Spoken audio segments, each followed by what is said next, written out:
नमस्कार।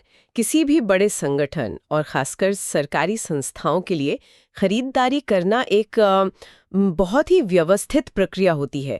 ऐसा नहीं होता कि बस बाजार गए और चीज ले आए। जी हाँ, बिल्कुल। इसमें पारदर्शिता मतलब सब कुछ खुला और साफ होना और निष्पक्षता यानी किसी का पक्ष ना लेना, ये बहुत जरूरी है, खासकर जब जनता का पैसा लगा हो। सही कहा। तो आज हम इसी खरीद प्रक्रिया के एक बेहद अहम पड़ाव पर गहराई से बात करेंगे। जब बोलियां यानी टेंडर्स आ जाते हैं तो उनका मूल्यांकन कैसे होता है और फिर ऑर्डर किसे दिया जाता है। जी। इसके लिए हमारे पास एक स्रोत है, एक विस्तृत खरीद नियमावली जिसे परचेज मैनुअल कहते हैं। उसका अध्याय 13, ये पूरा चैप्टर इसी प्रक्रिया के बारे में है। हाँ, ये काफी विस्तृत दस्तावेज है। तो आज हम इसी नियमावली के आईने में देखेंगे कि ये पूरी व्यवस्था, ये पूरा सिस्टम काम कैसे करता है। कोशिश रहेगी कि इस थोड़ी कह सकते हैं जटिल लगने वाली प्रक्रिया को आसान भाषा में समझें। बिल्कुल, कोशिश करते हैं। चलिए तो फिर शुरू करते हैं। सबसे पहले बुनियादी सिद्धांत क्या है, मतलब किस सोच पर ये पूरी प्रक्रिया टिके है। देखिए, स्रोत साफ कहता है कि मूल्यांकन जो है वो खरीद प्रबंधन की रीढ़ है, बिल्कुल कोर है, और इसका मूल मंत्र है पारदर्शिता, ट्रांसपेरेंसी। यानी निविदा दस्तावेज जो टेंडर डॉक्यूमेंट होता है वो इतना साफ और स्पष्ट होना चाहिए कि बोली लगाने वाले हर किसी को ठीक ठीक पता हो कि भाई किस आधार पर उनकी बोली को परखा जाएगा। कोई कंफ्यूजन की गुंजाइश नहीं, सबके लिए लेवल प्लेइंग फील्ड, मतलब समान अवसर। अच्छा। और यहीं पर एक बहुत सख्त नियम आता है, वो ये कि मूल्यांकन सिर्फ और सिर्फ उन्हीं शर्तों पर होगा जो निविदा दस्तावेज में लिखी गई हैं। सिर्फ उन्हीं शर्तों पर? हाँ जी। ऐसा नहीं हो सकता कि बोली जमा हो गई और उसके बाद कोई नई शर्त जोड़ दी जाए, या बोली लगाने वाला अपनी तरफ से कोई ऐसी शर्त लगा दे जो दस्तावेज में थी ही नहीं।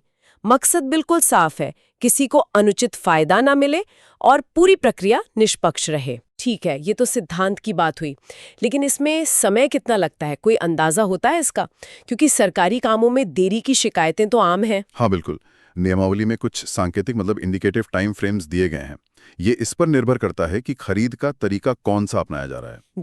जैसे मान लीजिए, घरेलू स्तर पर 2 बिट सिस्टम है, मतलब जहां तकनीकी और कीमत की बोलियां अलग अलग लिफाफों में दी जाती हैं, तो उसमें करीब 105 दिन लग सकते हैं। 105 दिन? ठीक है। और अगर यही ग्लोबल टेंडर है, मतलब दुनिया भर से बोलियां मंगाई हैं, तो 115 दिन। दूसरी तरफ अगर सिंगल टेंडर है, यानी सिर्फ एक ही वेंडर से बात हो रही है, तो ये 45 से 60 दिन में भी हो सकता है। ये बस अंदाजे हैं ताकि प्रक्रिया में ज्यादा बेवजह की देरी ना हो। समझ गई। अब मान लीजिए बोलियां आ गई, डेडलाइन खत्म हो गई, तो क्या हर बोली पर विचार किया जाता है या कुछ पहली नजर में ही खारिज हो जाती हैं? नहीं, हर बोली पर विचार नहीं होता। यहीं पर उत्तरदायी बोली, जिसे अंग्रेजी में रिस्पॉन्सिव बिड कहते हैं, उसका कॉन्सेप्ट आता है। उत्तरदायी बोली, ये क्या है? इसका मतलब है कि बोली को निविदा की जो बुनियादी शर्तें हैं, जो बेसिक रिक्वायरमेंट्स हैं, उन्हें पूरा करना होगा। नियमावली कुछ ऐसी स्थितियां बताती हैं जहां बोली को सीधे सीधे अनुत्तरदायी मानकर खारिज कर दिया जाता है। अच्छा। जैसे कौन सी स्थितियां? मोटे तौर पर समझिए तो जैसे अगर बोली सही फॉर्मेट में नहीं है, या उस पर दस्तखत नहीं है, या फिर जो जरूरी बयाना जमा राशि होती है, EMD यानी अर्नेस्ट मनी डिपॉजिट, वो जमा नहीं की है और कोई छूट भी नहीं मिली है। हाँ, EMD तो जरूरी होती है। बिल्कुल। या फिर बोली लगाने वाला अयोग्य है, मतलब इनएलिजिबल है, या उसने किसी और फर्म की तरफ से रेट कोट कर दिया है, या फिर बोली में उसने बहुत बड़े बदलाव करने की कोशिश की है जो मूल शर्तों से बिल्कुल मेल नहीं खाते। तो ऐसी बोलियों को आगे नहीं बढ़ाया जाता। ये एक तरह का पहला फिल्टर है, कह सकते हैं। लेकिन क्या हर छोटी मोटी गलती पे बोली खारिज हो जाती है? मान लीजिए कोई छोटा सा दस्तावेज लगाना भूल गए या किसी पेज पर दस्तखत रह गए। नहीं, इतनी सख्ती भी नहीं है। अगर कमी बहुत छोटी मोटी है जिससे ना तो कीमत पर कोई असर पड़ रहा है, न ही बोली लगाने वालों की रैंकिंग बदल रही है, तो खरीदार स्पष्टीकरण मांग सकता है। इसे माइनर इनफॉर्मेलिटी या इर्रेगुलरिटी कहा गया है। अच्छा, जैसे मान लीजिए कोई जरूरी दस्तावेज दिया तो है, पर उसकी कॉपी साफ नहीं आई या एक पेज गलती से लगाना भूल गए, तो खरीदार ईमेल से या पोर्टल के जरिए पूछ सकता है। ओके। हाँ, पर इसमें एक पेंच है। अगर बोली लगाने वाले ने समय पर जवाब नहीं दिया तो फिर बोली खारिज हो सकती है। और सबसे जरूरी बात, इस स्पष्टीकरण के बहाने कीमत या मूल शर्तों में कोई बदलाव नहीं किया जा सकता। हाँ, ये तो जरूरी है। और अगर कोई दस्तावेज मांगा भी जाता है तो वो ऐसा होना चाहिए जो ऐतिहासिक हो, मतलब बोली खुलने की तारीख से पहले का हो। ऐसा नहीं कि आप बाद में कोई नया दस्तावेज बनवा कर दे दें। समझ गई। तो ये एक तरह से छोटी मोटी भूल सुधारने का मौका है। हाँ बिल्कुल, बस प्रक्रिया की मूल भावना बनी रहे। ठीक है, तो मान लीजिए बोलियां फिल्टर हो गई, जो उत्तरदायी थीं वो रह गईं, स्पष्टीकरण भी हो गए। अब उनकी तुलना कैसे होती है, खासकर कीमत को लेकर? यहीं पर वो L1 वाला फंडा आता है ना? बिल्कुल सही पकड़ा। अब आता है तुलना का काम। इसके लिए एक तुलनात्मक विवरण या कंपैरेटिव स्टेटमेंट तैयार किया जाता है। Comparative statement? जी, अगर सिंगल कवर सिस्टम है, यानी तकनीकी और कीमत की बोली एक साथ दी गई है, तो पहले उन बोलियों को छांटते हैं जो तकनीकी रूप से सही हैं। फिर उनकी कीमतों की तुलना की जाती है। और अगर 2 कवर सिस्टम है? 2 कवर में जैसा मैंने पहले बताया, पहले कवर आई यानी तकनीकी वाणिज्यिक बोली खुलती है। जो इसमें पास होते हैं, सिर्फ उन्हीं की कीमत वाली बोली यानी कवर 2 खोली जाती है। अच्छा, तो जिनकी तकनीकी बोली ठीक नहीं, उनकी कीमत देखी ही नहीं जाती? बिल्कुल नहीं। उनकी कीमत वाली बोली बिना खोले वापस कर दी जाती है या नष्ट कर दी जाती है। फिर जो तकनीकी रूप से पास हुए, उनकी कीमतों का तुलनात्मक विवरण बनता है। दोनों ही सूरतों में मकसद L1 यानी सबसे कम कीमत वाली योग्य बोली का पता लगाना है। और इस तुलनात्मक विवरण में क्या-क्या देखा जाता है? सिर्फ कीमत या और भी कुछ? नहीं, सिर्फ कीमत नहीं, इसमें कई चीजें देखी जाती हैं। जैसे बोली लगाने वाले ने कितनी मात्रा के लिए कोट किया है, सारे जरूरी दस्तावेज दिए हैं या नहीं, जैसे पावर ऑफ अटॉर्नी, EMD जमा की है या नहीं, GST पैन डिटेल सही हैं, क्या उन्होंने मानक शर्तों से कोई विचलन मतलब डिविएशन बताया है, और उनकी अपनी स्थिति क्या है, क्या वो एक सूक्ष्म या लघु उद्यम MSE हैं या मेक इन इंडिया के तहत आते हैं, क्योंकि इन्हें कुछ सरकारी नीतियों के तहत वरीयता मिल सकती है। हाँ, MSEs और मेक इन इंडिया को प्रोत्साहन देने की नीतियां हैं। जी, तो L1 तय होने के बाद ये भी देखा जाता है कि क्या L1 प्लस 20% की रेंज में कोई ऐसा MSE या मेक इन इंडिया वाला स्थानीय सप्लायर है जिसे नियमों के तहत L1 के रेट पर सप्लाई करने का मौका दिया जा सकता है। अच्छा, ये तो अच्छी बात है। अब आते हैं कीमत की तुलना पर। अक्सर लैंडेड प्राइस की बात होती है, इसका क्या मतलब है और ये कैसे निकालते हैं? ये बहुत बहुत जरूरी पॉइंट है। लैंडेड प्राइस का सीधा सा मतलब है कि सामान आपके दरवाजे तक, मतलब आपके गोदाम या साइट तक पहुंचने में कुल कितनी लागत आएगी, सिर्फ सामान की मूल कीमत नहीं। ओके, तो इसमें क्या-क्या शामिल होता है? इसमें मूल कीमत तो है ही, उसके साथ साथ टैक्स जैसे GST, पैकिंग के खर्चे, ढुलाई यानी माल भाड़ा, फ्रेट, बीमा, इंश्योरेंस, ये सब कुछ जोड़ा जाता है। सब कुछ? हाँ, जो भी लागू हो। नियमावली में इसके बाकायदा नियम हैं। जैसे अगर किसी ने कीमत बताई है लेकिन टैक्स अलग से लगेंगे तो उसे जोड़ना होगा। अगर किसी ने अपनी फैक्ट्री के गेट तक का दाम बताया है, जिसे एक्स-वर्क्स कहते हैं, तो वहां से आपके गोदाम तक लाने का भाड़ा और बीमा भी जोड़ना होगा। और अगर विदेश से सामान आ रहा है, मतलब इंपोर्ट है, तो उसमें और भी चीजें जुड़ती हैं, जैसे कस्टम ड्यूटी, पोर्ट पर लगने वाले चार्जेस वगैरह। नियमावली में तो ढुलाई यानी फ्रेट जोड़ने के लिए दूरी के हिसाब से प्रतिशत तक दिए गए हैं, जैसे 500 किलोमीटर तक 1%, 2001 किलोमीटर से ज्यादा तो 5%। अरे वाह! हाँ, ताकि तुलना निष्पक्ष हो सके। चाहे किसी ने कीमत FOB बताई हो, जिसमें जहाज तक पहुंचाने का खर्चा शामिल होता है, या CIF बताई हो, जिसमें बीमा और भाड़ा भी शामिल होता है। लक्ष्य यह है कि सभी बोलियों को एक ही स्तर पर लाकर, यानी लैंडेड कॉस्ट के आधार पर परखा जाए। ये तो काफी विस्तृत प्रक्रिया है। अच्छा, कभी-कभी लिखने में गलती हो जाती है। मान लीजिए किसी ने शब्दों में रकम कुछ और लिखी और अंकों में कुछ और, तब क्या होता है? हाँ, ऐसा हो सकता है, क्लेरिकल एरर जिसे कहते हैं। इसके लिए भी नियम बिल्कुल साफ हैं। क्या नियम है? पहला, अगर इकाई मूल्य, यूनिट प्राइस और कुल मूल्य, टोटल प्राइस में अंतर है, तो इकाई मूल्य को सही माना जाएगा और कुल मूल्य उसी हिसाब से ठीक किया जाएगा। दूसरा?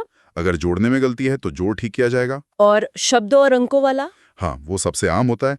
अगर शब्दों की लिखी राशि, अमाउंट इन वर्ड्स, और अंकों में लिखी राशि, अमाउंट इन फिगर्स, अलग अलग हैं, तो शब्दों में लिखी राशि को सही माना जाएगा। अच्छा, शब्दों वाली को सही मानेंगे। जी, खरीदार ये गलती बोली लगाने वाले को बताकर उनसे सहमति ले सकता है कि हम इसे ठीक कर रहे हैं। अगर वो सहमत नहीं होते तो फिर उनकी बोली खारिज भी हो सकती है। ठीक है। अब एक और सवाल, क्या एजेंट भी बोली लगा सकते हैं? मतलब सीधे निर्माता कंपनी की बजाय उनके प्रतिनिधि? हाँ, लगा तो सकते हैं, लेकिन उसके लिए भी खास नियम और शर्तें हैं। क्या शर्तें हैं? अगर भारतीय निर्माता का एजेंट है तो पहली बात, उसके पास निर्माता से अधिकार पत्र होना चाहिए, जिसे ऑथराइजेशन लेटर कहते हैं। दूसरी, निर्माता को सामान की गुणवत्ता, गारंटी, वारंटी सबकी जिम्मेदारी लेनी होगी लिखित में। और तीसरी, एजेंट जो कीमत कोट कर रहा है वो निर्माता की अपनी कीमत से ज्यादा नहीं होनी चाहिए। ये सब सुनिश्चित करना होता है। और विदेशी निर्माताओं के एजेंट? उनके मामले में नियम और भी सख्त हैं। देखिए, कोशिश तो यही रहती है कि अगर हो सके तो सीधे निर्माता से ही सौदा किया जाए। एजेंटों को ज्यादा प्रोत्साहित नहीं किया जाता। लेकिन अगर एजेंट के जरिए ही आ रहा हो तो फिर बहुत सारी चीजें चाहिए, जैसे प्रस्ताव FOB या CIF आधार पर हो, एजेंट का पूरा ब्यौरा, निर्माता से अधिकार पत्र, एजेंसी का समझौता, और हाँ, एजेंट का कमीशन कितना है ये भी साफ साफ बताना होता है। कमीशन भी?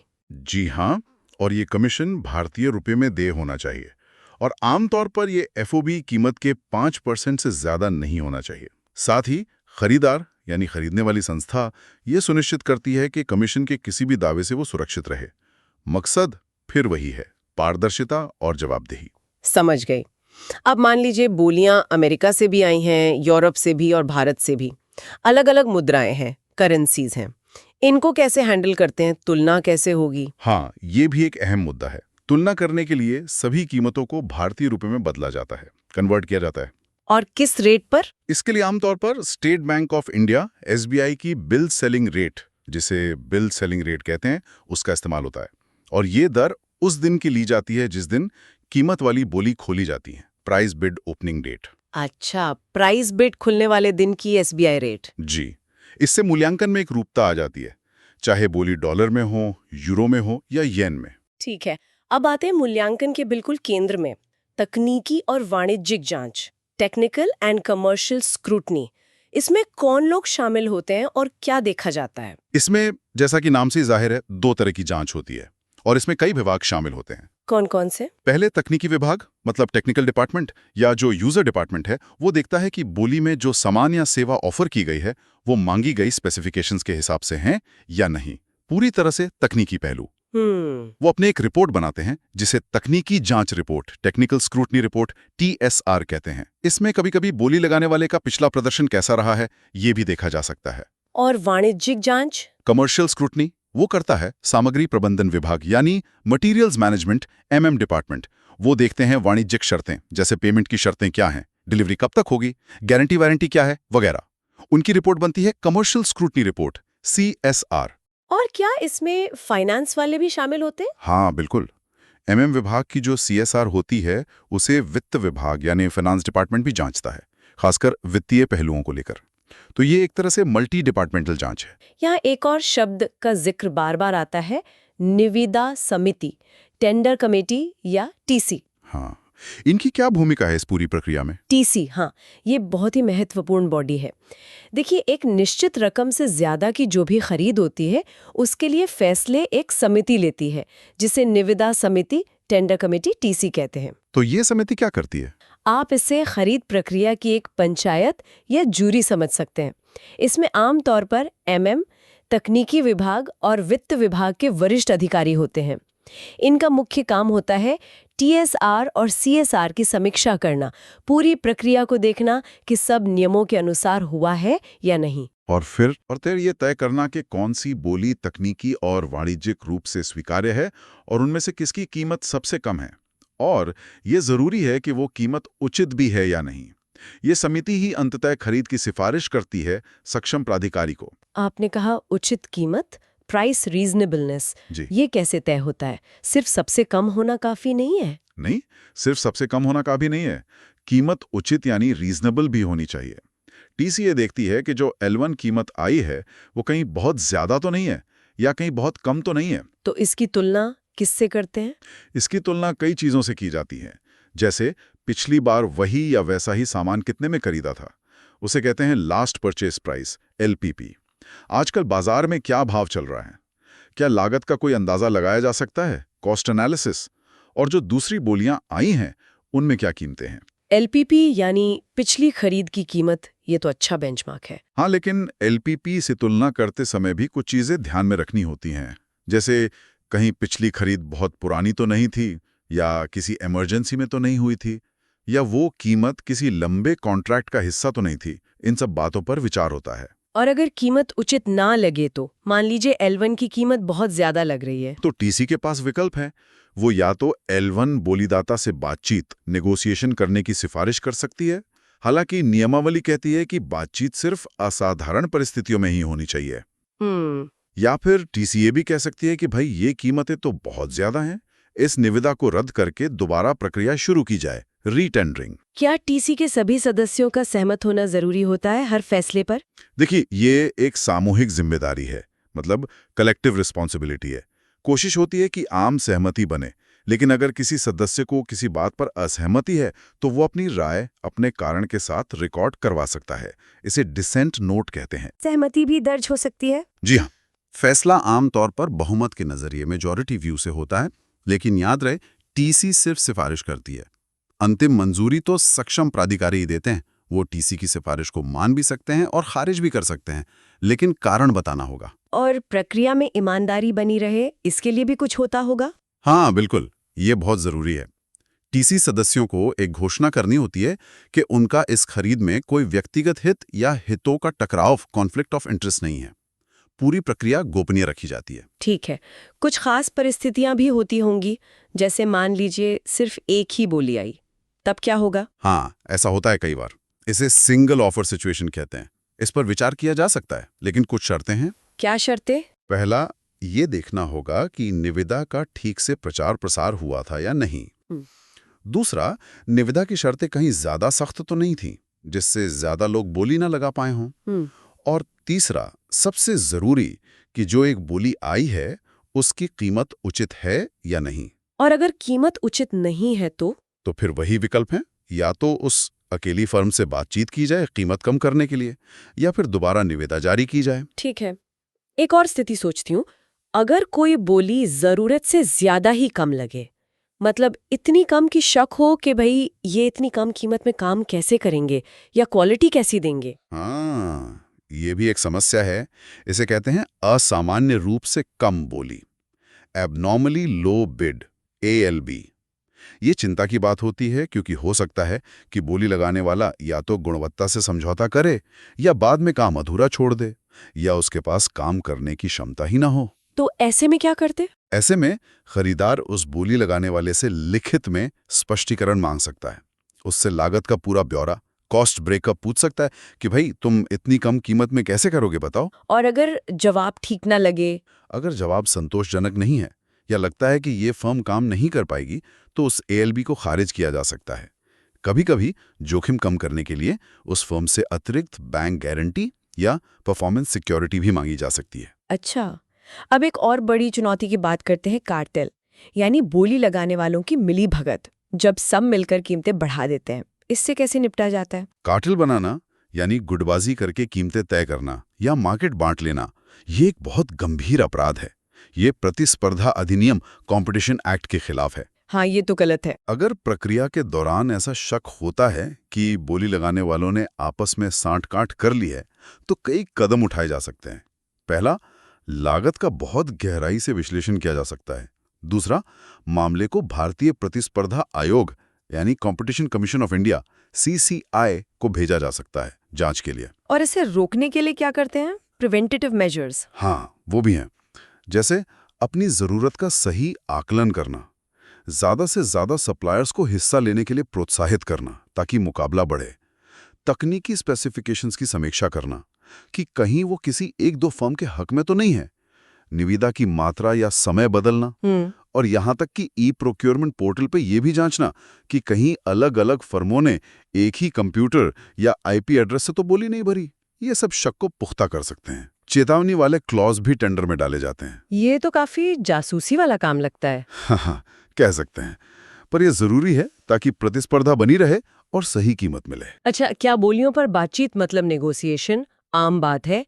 क्या L1 आने के बाद भी कीमत कम करने के लिए कहा जाता है? नियमावली के हिसाब से नहीं, बातचीत को डिस्करेज किया गया है। ये सिर्फ असाधारण परिस्थितियों में ही होनी चाहिए। जैसे मैंने बताया, जब सिर्फ एक ही योग्य बोली हो, सिंगल ऑफर, और उसकी कीमत ज्यादा लग रही हो, या फिर जब कार्टेल का पक्का शक हो और बातचीत भी मुख्य रूप से सिर्फ L1 बोलीदाता के साथ कीमत कम करने के लिए ही होनी चाहिए, वो भी सक्षम प्राधिकारी की पहले से मंजूरी लेकर। ये रोजमर्रा की प्रक्रिया का हिस्सा नहीं है या नहीं होना चाहिए। ठीक है, तो अब मान लीजिए मूल्यांकन हो गया, L1 मिल गया, कीमत उचित पाई गई, टीसी ने सिफारिश कर दी, अब क्या होता है? अनुबंध यानी कॉन्ट्रैक्ट कैसे दिया जाता है? जब टीसी की सिफारिश आ जाती है और जो सक्षम प्राधिकारी हैं, कॉम्पिटेंट अथॉरिटी, वो उसे मंजूर कर लेते हैं, तो फिर अगला कदम होता है सफल बोलीदाता को अवार्ड की सूचना देना। अवार्ड की सूचना? जी, इसे नोटिफिकेशन ऑफ अवार्ड यानी NOA कहते हैं, या फिर कुछ मामलों में सीधे खरीद आदेश, परचेज ऑर्डर, PO जारी कर दिया जाता है। ये एक तरह से औपचारिक स्वीकृति है कि हाँ, आपको ये काम या सप्लाई दी जा रही है। और इसके बाद? इसके बाद खासकर बड़े या जटिल मामलों में एक औपचारिक अनुबंध यानी फॉर्मल कॉन्ट्रैक्ट पर हस्ताक्षर होते हैं। इसमें सारी शर्तें, जिम्मेदारियां, सब कुछ विस्तार से लिखा होता है। क्या अनुबंध पर हस्ताक्षर से पहले कुछ और भी होता है? हाँ, आमतौर पर अनुबंध पर हस्ताक्षर करने से पहले सफल बोलीदाता से सुरक्षा जमा यानी सिक्योरिटी डिपॉजिट या परफॉर्मेंस बैंक गारंटी PBG ली जाती है। ये एक तरह की गारंटी होती है कि वो अनुबंध की शर्तों का पालन करेंगे। और फिर ये जानकारी सार्वजनिक की जाती है? जी हाँ, अनुबंध किसे दिया गया, कितनी कीमत पर दिया गया, ये जानकारी नियमानुसार सार्वजनिक पोर्टल जैसे CPPP या GEM पर प्रकाशित की जाती है। पारदर्शिता के लिए ये जरूरी है। और जो बोलीदाता असफल रह गए, उनकी EMD का क्या होता है जो उन्होंने शुरू में जमा की थी? उनकी EMD बिना किसी ब्याज के जल्द से जल्द वापस कर दी जाती है। प्रक्रिया पूरी होने का इंतजार नहीं करते। जैसे ही ये तय हो जाता है कि वो सफल नहीं हुए हैं, उनकी EMD लौटा दी जाती है। ये अच्छी बात है। अच्छा, मान लीजिए कोई असफल बोलीदाता है और उसे लगता है कि मूल्यांकन प्रक्रिया में उसके साथ कुछ नाइंसाफी हुई है, क्या उसके पास कोई रास्ता है अपनी बात रखने का? हाँ, इसके लिए भी व्यवस्था है। एक शिकायत निवारण तंत्र मतलब ग्रीवेंस रिड्रेसल मैकेनिज्म होता है। ये कैसे काम करता है? अगर किसी बोलीदाता को लगता है कि प्रक्रिया में कोई गड़बड़ी हुई है जिससे उसे नुकसान हुआ है, तो वो एक तय समय सीमा के अंदर, आमतौर पर अवार्ड के 5 दिन के अंदर, निविदा जारी करने वाले प्राधिकरण टेंडर इनवाइटिंग अथॉरिटी TIA के पास समीक्षा के लिए आवेदन कर सकता है। फिर क्या होता है? फिर एक समिति जो आमतौर पर TC से अलग होती है, उस मामले की जांच करती है। वो दोनों पक्षों को सुन सकती है और फिर अपनी रिपोर्ट सक्षम प्राधिकारी को देती है, जो अंतिम निर्णय लेते हैं। कोशिश होती है कि 30 दिन के अंदर इसका समाधान निकाला जाए।